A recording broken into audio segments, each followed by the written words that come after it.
So you started out in this game, you have some personal real estate, you have your own portfolio that you're still trying to build. So am I, so is our team. We love real estate, you and I. Oh yeah.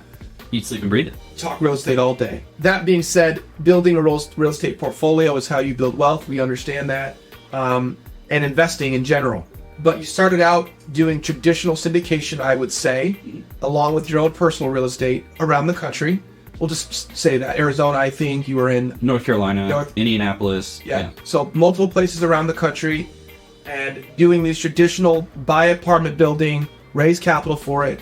It's, mismanaged, undervalued, come in, force appreciation, upgrade it, raise rents, increase the NOI, essentially sell it after a time, pay your investors back onto the next. Correct. In general, that's how it works. Yep.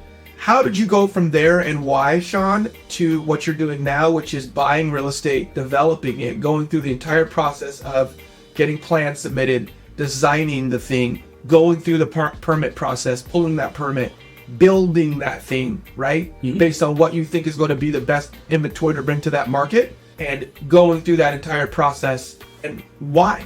So the reason why we were investing out of state initially really came down to resources and the amount of money we had. And then after that, it was our mentor. So when we started, our first property was just outside Indianapolis. It was a 32 unit that I mentioned earlier. We bought it for like 1.2 million, ended up selling it 2 years later for 3.2 or 3.1. And that was just because me and my partners put our money together and we couldn't really afford to buy a multifamily in Southern California. On top of that, the landlord-tenant laws weren't attractive to us. So we decided to go out of state and land on Indianapolis after all this research, right?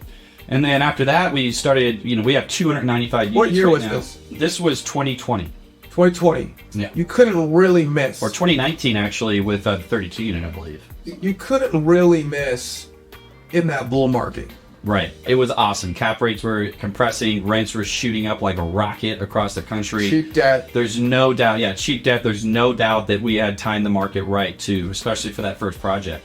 So then North Carolina, where we have 295 units, we started doing syndications there because that's where my mentor is based. And he's vertically integrated with his own property management company.